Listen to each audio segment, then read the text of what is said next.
Happy New Year. Once again, Happy New Year. Happy birthday. Happy I greet you in the name of the Father, and of the Son, and of the Holy Spirit. Almighty Father, unto whom all hearts are open, all desires known, and from whom there is even a sin, cleanse the thoughts of your hearts and minds through the inspiration of the Holy Spirit. We may worthily make me find the holy name. Amen. Our call to worship this morning comes from Psalm 147, verses 12 to 20. Psalm 147, verses 12 to 20. Extol the Lord, O Jerusalem. Praise your God, O Zion. For he strengthens the bars of your gates, and blesses your people within you. He grants peace to your borders, and satisfies you with the finest of wheat. He sends his command to the earth, his word runs swiftly. He spreads the snow like wool, and scatters the frost like ashes. He hurls down his hail like pebbles. Who can withstand his icy blast? He sends his word and melts them. He stirs up his breezes, and the waters flow. He has revealed his word to Jacob, his laws and decrees to Israel. He has done this for no other nation that do not know his laws. Praise the Lord. Morning, Miles. Good morning, Craig. Happy New Year, Miles. Thanks, Jesus.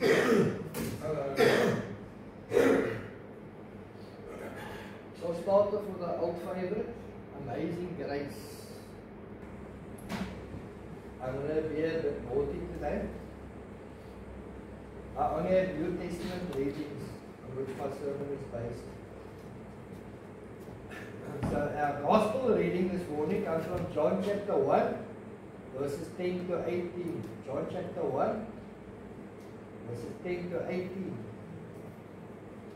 He was in the world, and though the world was made through him, the world did not recognize him. He came to that which was his own, but his own did not receive him. Yet to all who received him, to those who believed in his name, he gave the right to become children of God. Children born not of natural descent, nor of human decision or a husband's will, but born of God. The Word became flesh and made his dwelling among us. We have seen his glory, the glory of the one and only, who came from the Father, full of grace and truth. John testifies concerning him. He cries out, saying, "This was he of whom I said, he who comes after me has surpassed me, because he was before me." From the fullness of his grace we have all received one blessing after another. For the law was given through Moses. Grace and truth came through Jesus Christ. No one has ever seen God, but God the one and only, who is at the Father's side, has made him known. And then we have a reading from the Epistles of Paul. Ephesians chapter 1, verses 3 to 14. Ephesians 1, 3 to 14. And the subheading there is spiritual blessings in Christ. Praise be to the God and Father of our Lord Jesus Christ, who has blessed us in the heavenly realms with every spiritual blessing in Christ. For he chose us in him before the creation of the world to be holy and blameless in his sight. In love he predestined us to be adopted as his sons through Jesus Christ, in accordance with his pleasure and will, to the praise of his glorious grace, which he has freely given us in the one he loves. In him we have redemption through his blood, the forgiveness of sins, in accordance with the riches of God's grace that he lavished on us with all wisdom and understanding. And he made known to us the mystery of his will, according to his good pleasure, which he purposed in Christ, to be put into effect when the time will have reached their fulfillment, to bring all things in heaven and on earth together under one head, even Christ. In him we were also chosen, having been predestined according to the plan of him who works out everything in conformity with the purpose of his will, in order that we, who were the first to hope in Christ, might be for the praise of his glory. And you also were included in Christ when you heard the word of truth, the gospel of your salvation. Having believed, you were marked in him with a seal, the promised Holy Spirit, who is a deposit guaranteeing our inheritance until the redemption of those who are God's possession, to the praise of his glory. The Lord add his blessing to his word this morning. Amen. Salvation comes by the grace of God. Now the first chapter of the Gospel of John, as written by John, the most beloved disciple, opens with what at first glance is one of the most confusing statements. And from verse 1 to verse 9 is an amazing explanation of how God and Jesus are one. Now, this is John's understanding of the deity of Jesus Christ, deity, infinity. When so many only see Jesus as a mere man or a great prophet. Indeed, Jesus has had many titles and still does. Among others are prophet, priest, king, great physician, redeemer, savior, friend, great shepherd and chief shepherd. Yet, it is not so much about giving Jesus a title, but what our understanding of his deity and kingship is. We all know by now, or at the very least should know by now, that Jesus is the Son of God sent to the world, not to condemn the world, but to save the world. Meaning to save the lost and bring the lost souls back to God where we belong. The first verse of John chapter 1 starts as follows. In the beginning was the Word, and the Word was with God, and the Word was God. You will notice that the Word begins with a capital letter, well, at least in my version, my Bible, meaning that John is speaking of Jesus. Once we get an understanding of John's writing, we begin to grasp the true identity and divinity of Christ Jesus. Even though we understand this now, see what man has made of Jesus as we pick up John's writing for today from verse 10. He was in the world, and though the world was made through him, the world did not recognize him. And that trend still continues to this very day. Although Jesus created the world, the very people he came to save, to redeem from the slavery of sin, did not and absolutely refused to recognize him for who he truly was. Even the people chosen by God to prepare the rest of the world for the Messiah rejected him. That being the Pharisees. Among the first to recognize Jesus for who he truly was and is other than his disciples was John the Baptist. And we will see this when we read John chapter 1 further on. In verse 27, John wrote there, "He is the one who comes after me, the straps of whose sandals I am not worthy to untie." The Pharisees of Jesus' time rejected him as being the Messiah who was to come, even though they knew and understood the Old Testament, which pointed to the coming Messiah in its entirety. The whole Old Testament points to Jesus. There were only two Pharisees, however, that eventually started to believe in Jesus. Two well-known names. The one is Nicodemus, that you'll find in John chapter 3, who visited Jesus at night And the other one begged for the body of Jesus, Joseph of Arimathea. They were both Pharisees. They were actually members of the council of the Sanhedrin. They were a bit higher than Pharisees. They accepted Jesus as the Son of God, but they had to hide their belief in Jesus for their own safety. He came to that which was his own, but his own did not receive him.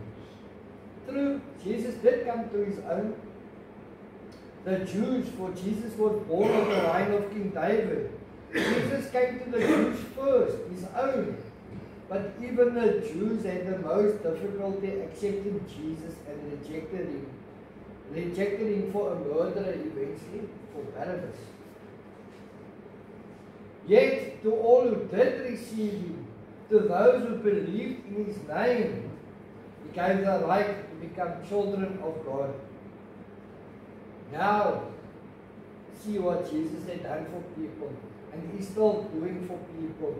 Accepting all who believe and receive him in their hearts, souls and minds. He gave and still gives the right to become children of God. Not children of man or neighbor or adopting parents, but children of the God Most High, Adonai. That is God's name. God Most High is Adonai. And hopefully one day, I have in the back of my mind where we will discuss the names of God. Because unfortunately, how we know God and Jesus today are titles. God is a title. Lord is a title. Lord of the Manor is an English title. Etc., etc. But let's continue. When we welcome Jesus Christ as Lord of our lives, as Captain of our souls, we are then reborn spiritually, receiving new life from God. Through faith in Christ Jesus, this new birth changes us from the inside out, rearranging our attitudes, desires, motives, and our outlook on life, finding a new purpose to live, which is to live for Christ. And when you live like that, you'll be like a lamp shining in the dark. People will notice. And through Christ Jesus, we become children born not of natural descent, nor of human decision or a husband's will, but born of God. See, being born of parents is natural and physical. A human decision or a husband's will, as John puts it. As people get married, young people get married, they plan to have children. But this is God's will we're talking about. This makes you the same as every other person born on earth, born in sin since the fall of Adam and Eve. Being born this way makes you just physically alive and places you in your parents' family, part of the clan. That is all this manner of being born does for you and can do for you. Everyone is born with a soul, a spirit, a desire of love to give and a desire to be loved, a desire to worship, a desire to follow and not feel lost in a dark and hopeless world. That is why we need to be born again, the beginning of sanctification. Being born of God makes you spiritually alive and puts you in the family of God. If you ask Jesus to make you a new person from within, this fresh start in life is available to all who believe wholeheartedly in Jesus Christ. The Word became flesh and made His dwelling among us. This we can all understand, that the Word is Jesus in the flesh, born through the Immaculate Conception by the Virgin Mary and the Holy Spirit. Jesus made His dwelling among us, came to earth as a human, born that man may live and no longer die, but have eternal life in Him and through Him. The Word had to become flesh so as to understand the suffering of the flesh.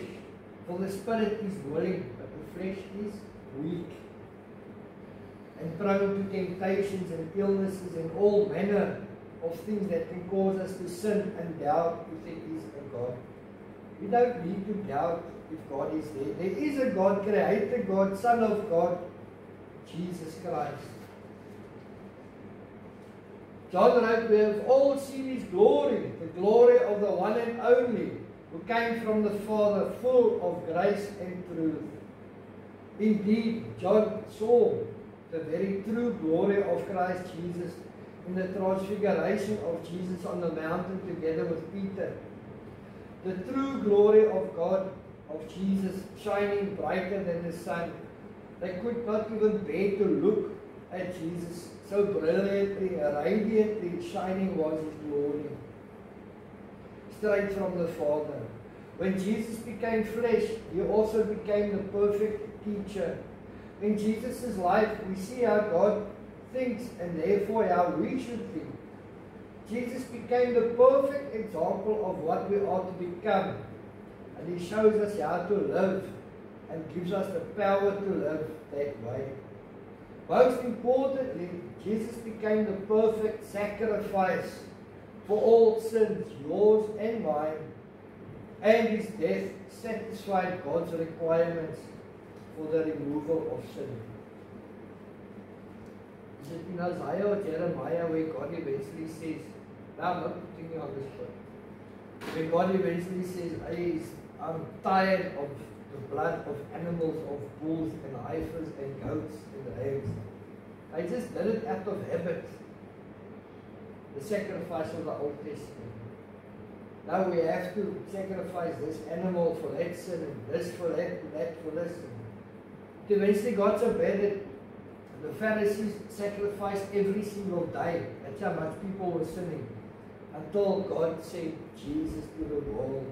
Jesus is the one and only begotten Son of the Father in heaven. Take note, begotten Son. Meaning that that Jesus is God's only and unique Son. Begotten, given, not born. The emphasis is placed on unique, for Jesus is more than one of a kind. There is none like Him ever before or ever after. We are all unique. We are all unique in our own little way. But only Jesus is absolutely unique. Jesus enjoys a unique relationship with God, very much unlike all believers who are called children of God and said to be born of God. When Christ was born, God became man. He was not part man and part God. He was completely human and completely divine. Before Christ came, people could only know God partially through the Torah, through the law, and through history. They could only know God partially. But after Christ Jesus came into the world, people could know God fully because He became visible and tangible in Christ Jesus. Jesus is the perfect expression of God in human form. Now, the two most common mistakes or misunderstandings people tend to make about Jesus are to minimize His humanity or to minimize His divinity. For Jesus is both God and man equally. John testified concerning Him. He cried out saying, "This is the one I spoke about when I said, He who comes after me has surpassed me because He was before me." Jesus was there since the beginning of time. Genesis chapter 1 verse 2. When God created the earth, God's Spirit was hovering over the depths of the sea. That's Jesus that's speaking about here. But I like how the one John wrote about the other John. That is the Apostle John wrote about John the Baptist, the cousin of Jesus. This stems from Matthew chapter 3 verse 11, where John the Baptist admits that he is not the great one to come into the world. Now that portion in Matthew reads, "I baptize you with water for repentance, but after me comes one who is more powerful than I, whose sandals I am not worthy to carry. He will baptize you with the Holy Spirit and fire." fire, spread the gospel, to do God's work. From the fullness of His grace, we have all received one blessing after another. There are other versions of the Bible that reads grace upon grace. Jesus was indeed full of grace and truth, and gave His disciples His grace so freely and so often as need be, for they were simple fishermen who did not understand what Jesus' teachings were all about at first. Some thought Jesus was bringing a revolution and will save Israel from the clutches of the Romans, but that was not Jesus' mission. We can all receive grace upon grace from Jesus if only we believe in Him and on Him, in His death and in His resurrection. That indeed He did defeat death and shattered the gates of hell and lives so that we may live eternally. After the spiritual body dies, we are resurrected with an imperishable body, one that will never decay, never see nor taste death ever again. For the law was given through Moses, grace and truth came through Christ Jesus. Law and grace are both aspects of God's divine nature that God uses in dealing with us. Moses emphasized God's law and justice, while Jesus Christ came to highlight God's grace, mercy and forgiveness. Moses could only be the giver of the law, while Jesus came to fulfill the law. And that you will find in Matthew 5 verse 17. The nature and will of God were revealed in the law. Now in Jesus the nature and will of God are revealed. Rather than coming through cold stone tablets, God's revelation now comes through a person's life, that being the life of Jesus Christ. As we get to know Jesus better and better, our understanding of God will and should increase. No one has ever seen God but the one and only Son, who is Himself God and is in close relationship with the Father, has made Him known. As I was preparing that verse, immediately takes me to John chapter 14. Where Philip asked Jesus, Lord, show us the Father. And I just love Jesus' response. Philip, haven't you known me long enough, or since you've been with me so long? Whoever has seen me has seen the Father.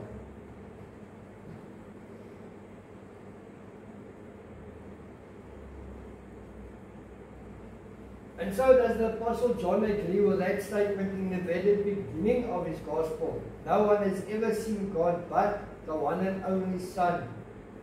God communicated through various people in the Old Testament, normally prophets, who were told to give specific messages. But no one ever saw God face to face. God the one and only is a title showing that Jesus is both God and the Father's unique Son. In Jesus Christ, God revealed His nature and essence in a manner that could be seen and touched in Jesus. God became a man who lived on earth. Praise be to the God and Father of our Lord Jesus Christ, who has blessed us in the heavenly realms with every spiritual blessing in Christ. Paul speaks of true blessings in today's portion of Ephesians. For the world has blinded humankind as to what real blessings in fact are. Many think wealth and luxury, luxurious possessions, mansions and the like are blessings. But in fact those are merely temporal, short-lived blessings from somewhere else. This is what Paul said, who has blessed us in the heavenly realms with every spiritual blessing. Means that in Christ Jesus we have all the benefits of knowing God, having been chosen for salvation, being adopted as His children, forgiveness, insight, the gifts of the Holy Spirit, power to do God's will, the hope of living eternally with Jesus. Those are real and true blessings. Because we have an intimate relationship with Jesus, we can enjoy these blessings now. The heavenly realms means that these blessings are eternal, not short-lived as our life on earth is.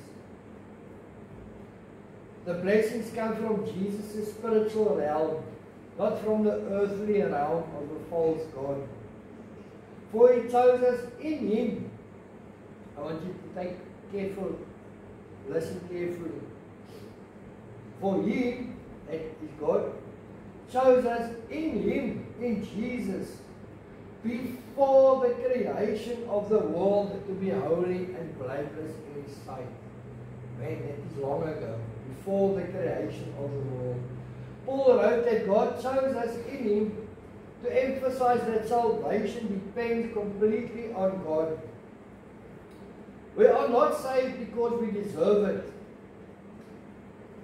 or because of any good deeds, or helping the elderly cross the road, or handing out food and clothes to the poor, but because God is gracious and freely gives salvation. We cannot influence God's decision to save us. He saved us according to His plan. So there is no way to take credit for our salvation or to allow room for pride.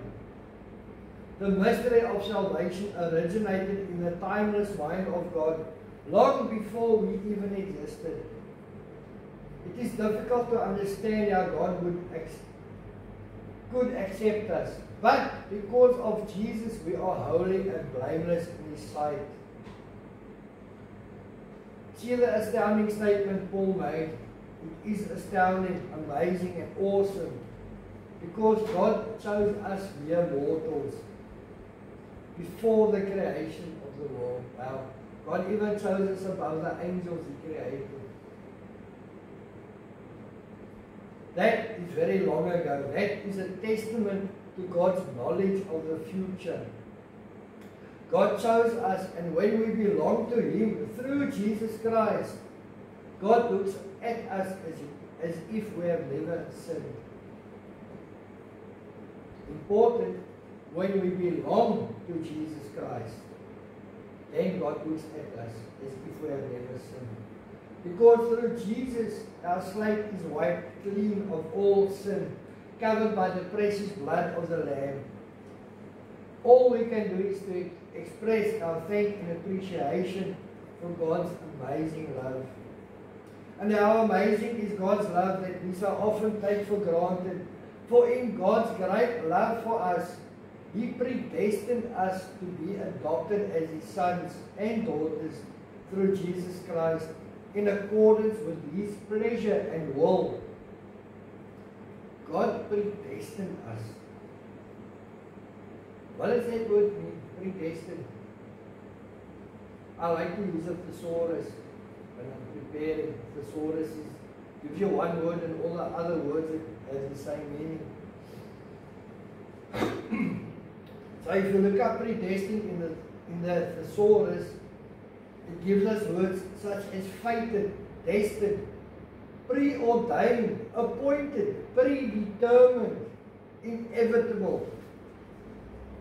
For God knew what His plan was to save all mankind. For everyone, man or woman, slave or free, young or old, can be saved, needs to be saved, and must be saved to the uttermost. That is the 4 pillars of Methodism, as envisioned by John Wesley. Thus, the very reason for God sending His Son to save the world and not to condemn the world. Predestined means marked out beforehand. That is another way of saying that salvation is God's work and not our own doing. All our own doing that we can do on our part to believe in Jesus Christ and continually ask for forgiveness. Predestined, an accountant will also know what is predestined. When you earmark money, to be used for something. Same difference. In His infinite love, God has adopted us as His very own children. Through Jesus' sacrifice, He has brought us into His family and made us heirs along with Jesus. In Roman law, adopted children had the same rights and privileges as the biological children, even if they had been slaves. That's why in my previous sermon I spoke of my two sons. The one isn't mine, the other one is. But because of God's word, they are both my sons. Because I raised them both. That's why I look so beautiful today. Paul uses this term to show how strong our relationship to God is. Have you entered into this loving relationship with God yet? To the praise of His glorious grace, which He has freely given us in the one He loves. Always give praise to God the Father, Creator God, God Most High, for all that He has done for us and for our salvation. God freely gives His grace, so abundant and so free in the one He loves. This means that God graciously accepts us, even though we do not deserve it. He accepts us through His one and only beloved Son, Jesus Christ. In Him we have redemption through His blood, the forgiveness of sins, in accordance with the riches of God's grace. Here is more of God's grace. To speak of Jesus' blood was an important first century way of speaking of Christ's death. This death points to two wonderful truths: redemption and forgiveness. Redemption was the price paid to gain freedom for a slave. Through His death, Jesus paid the price to release us from slavery to sin. Forgiveness was granted in the Old Testament times on the basis of the shedding of animals' blood. Now we are forgiven on the basis of the shedding of Jesus' precious blood. For Jesus Christ died as the most perfect and final sacrifice. How amazing is God's love and grace that He lavished on us with all wisdom and understanding. Lavished on us. Yo. Not to be taken lightly when we look at the word lavished. It means that God heaped His grace upon us. His grace and love upon us. Poured out for you and for many. Bestowed, smothered and covered, loaded and showered His grace upon us, that it cannot miss us in any way. For if God only sprinkled His grace and love, it would miss many, so many. Instead, God chose to lavish us with it, poured it out. Bucket, more than bucket. Poured out His love and grace, freely with all wisdom and understanding. Grace is God's voluntary and loving favor given to those He saves. We cannot earn salvation, nor do we deserve it. No religious, intellectual or moral effort can gain it, because it only comes from God's mercy and love. Without God's grace, no person can be saved. To receive God's grace, we must acknowledge that we cannot save ourselves. Only God can save us, and that our only way to receive His loving favor is through faith in Jesus Christ. He made known to us the mystery of His will according to His good pleasure, which He purposed in Christ to be put into effect when the times reach their fulfillment, to bring unity to all things in heaven and on earth under Christ. God was not intentionally keeping His plan a secret, the mystery of His will. But this plan for the world could not be fully understood until Jesus rose from the dead. His purpose for sending Jesus was to unite Jews and Gentiles in one body with Jesus Christ as the head. Many people still do not understand God's plan. But when the time is right, or as Paul puts it, when the times will have reached their fulfillment, you will bring us together to be with you forever.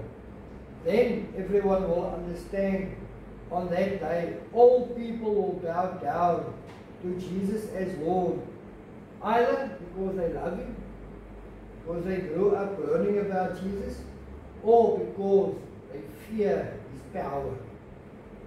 That's one thing that we must bear in mind. Jesus has immense power. Don't just think of Him as a buddy or a friend. Jesus has power to keep you alive or to take you out, still to perform miracles. In Him we were also chosen, having been predestined according to the plans of Him who works out everything in conformity with the purpose of His will. God's purpose is to offer salvation to the world, just as He planned to do long ago. God is sovereign. He is in charge of everything. When your life seems chaotic, out of control, nothing seems to go your way, rest in this truth. Jesus is Lord, King of kings, and God is in control. Many times my wife will say, "Oh, I can't anymore, I can't anymore. I must go on pension or something, I just can't anymore." The next day, okay, that evening, I'll say a prayer. The next day, back at work, goes to the grindstone, and then she'll cope a bit better the next day. God is in control. Jesus is Lord. Rest in those two truths. God's purpose to save you cannot be thwarted, no matter what the evil one may bring our way. And you were also included in Christ when you heard the message of truth, the gospel of your salvation. When you believed, you were marked in Him with a seal, the promised Holy Spirit, who is a deposit guaranteeing our inheritance until the redemption of those who are God's possession, to the praise of His glory. The Holy Spirit is God's seal that we belong to Him, and the deposit guaranteeing that He will do what He has promised. The Holy Spirit is like a down payment, a deposit, a validating signature on the contract. The presence of the Holy Spirit in us demonstrates the genuineness of our faith. It proves that we are God's children. And it secures eternal life for us. The Holy Spirit's power works in us to transform us now and here. And what we experience now is a taste of the total change we will experience in eternity. So in conclusion, if you ask Jesus to make you a new person from within, the fresh start in life is available to all who believe wholeheartedly in Jesus Christ. The glory of God in the miracles Jesus performed and the lives He transformed were witnessed by His disciples and others. You can read it between these two covers. The first miracle, the turning of water into wine, feeding the 5,000 and then 4,000, walking on water, calming the stormy sea, causing the lame to walk, the deaf to hear, the blind to see, the mute to speak, casting out demons, and so much more. Yet and even so, Jesus still faced ridicule and rejection, suffered and died on the cross for you. And something better, He rose from the grave on the third day and lives eternally seated at the right hand of the Father in heaven. God chose us, and when we belong to Him through Jesus Christ, God looks at us as if we have never sinned, because through Jesus our slate is wiped clean of all sin, covered by the precious blood of the Lamb. All we can do is express our thanks and appreciation for God's amazing love. God predestined us, fated, destined, preordained, appointed, predetermined, inevitable For God knew what His plan was to save all mankind even before He laid down the foundation of the world. God heaped His grace and love upon us, poured out for you and for many, bestowed, smothered and covered, loaded and showered His grace upon us, that He cannot miss us in any way. God is sovereign. He is in charge of everything. When your life seems chaotic, rest in this truth. Jesus is Lord, King of kings, and God is in control. God's purpose to save you cannot be thwarted, no matter what the evil one may bring our way. No trouble or tribulation or trial you might face in this life will ever be bigger or greater than Jesus Christ or God the Father. Jesus can and will save you. All you have to do is to be faithful to Christ and obedient, and remember to ask for forgiveness before you lay your head down at night. Our last hymn, hymn 313, to God be the glory, great things He has done. So let's all say the benediction together. And now, the grace of our Lord Jesus Christ, the love of God, and the fellowship of the Holy Spirit be with us all, now and forevermore. Amen.